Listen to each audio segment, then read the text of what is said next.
Et si je vous disais exactement ce que je bois tous les jours pour rester en forme, pour avoir une santé optimale et pour éviter tous les soucis de santé que beaucoup de gens ont parce qu'ils ne boivent pas les bonnes choses.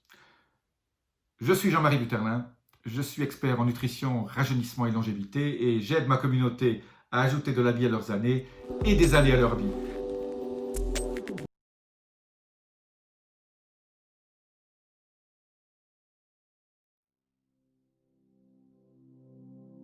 Alors on me pose souvent la question, Jean-Marie, qu'est-ce que tu bois?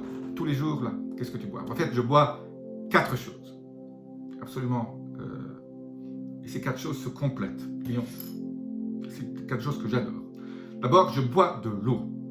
Alors, quel type d'eau je bois? Je bois une eau osmosée inverse, filtrée et vortexée. Alors, j'ai un petit vortex sur mon plan de travail dans ma cuisine qui permet de donner de l'énergie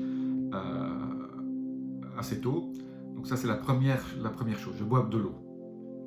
Mais la première chose que je bois le matin, c'est pas de l'eau comme ça vortexée, c'est de l'eau hydrogénée. Donc comme je vous l'ai expliqué dans d'autres vidéos, je vous mets le lien au-dessus, j'utilise un appareil comme ça pour fabriquer une eau hydrogénée. Ça prend 3 minutes. Une fois que vous achetez l'appareil, vous fabriquez de l'eau hydrogénée à vie.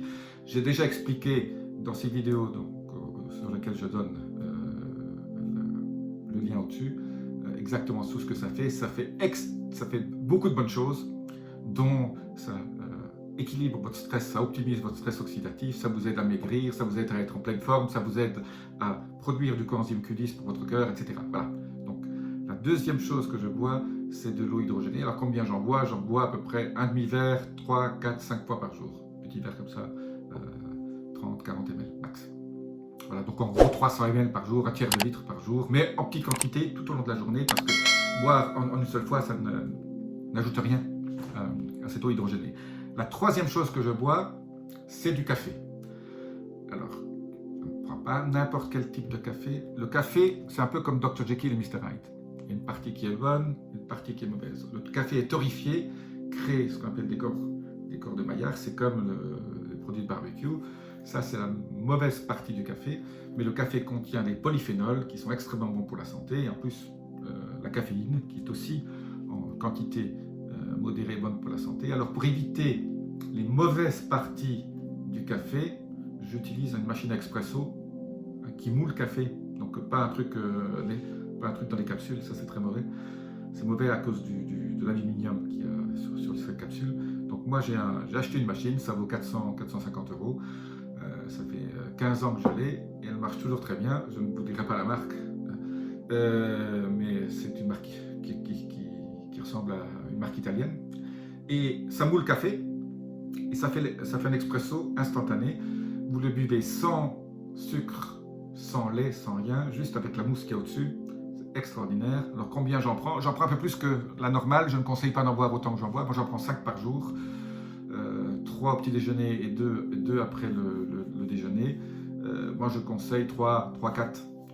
C'est bien suffisant. Alors, ce qui est très sympathique aussi, c'est que comparé au café percolateur qui, lui, reçoit toutes ces mauvaises choses,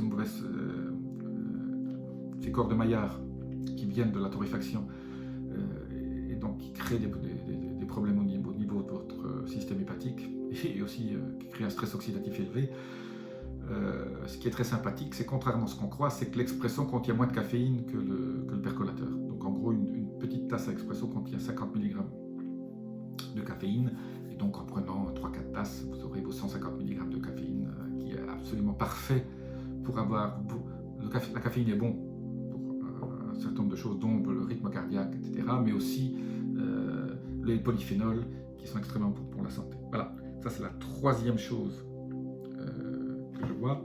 La quatrième, c'est je bois du thé vert. Donc je me fais tous les jours une petite théière de thé vert que je ne... Alors le thé vert, je ne l'infuse qu'à 85-90 degrés. Donc je fais bouillir, je laisse refroidir un tout petit peu et après je verse sur le thé et je laisse infuser 5 minutes. Voilà. Et après j'enlève le thé. Je n'achète pas de sachets. Je n'aime pas les sachets parce qu'il y a des produits chimiques dans ces sachets. Donc j'achète le thé vert en vrac. Vous le mettez dans votre petite bouilloire japonaise et vous buvez ça. Moi, je le bois froid tout au long de la journée. Voilà. Je reviens juste en arrière, j'ai oublié de vous dire au niveau de votre café, je achète du café bio. Parce que là aussi, si vous achetez du café non bio, il risque d'y avoir des pesticides quand vous allez, fabriquer votre expresso. Voilà, je réponds donc à une question de certains de mes auditeurs et spectateurs. Qu'est-ce que je bois? Voilà, les 4 choses que je bois tous les jours, en quantité suffisante. Hein, voilà. C'est pas non plus la peine de boire 4-5 litres d'eau tous les jours. Au niveau de l'eau vortexée, je bois environ 1 litre par jour, max. Voilà. Mais bon, je bois aussi du thé, je bois du café, et je bois l'eau hydrogénée. Donc moi, ça me fait entre 2 et 3 litres de liquide par jour, ce qui est très très bien parce que je bois en plus des jus de légumes, dont je vous ai déjà parlé aussi.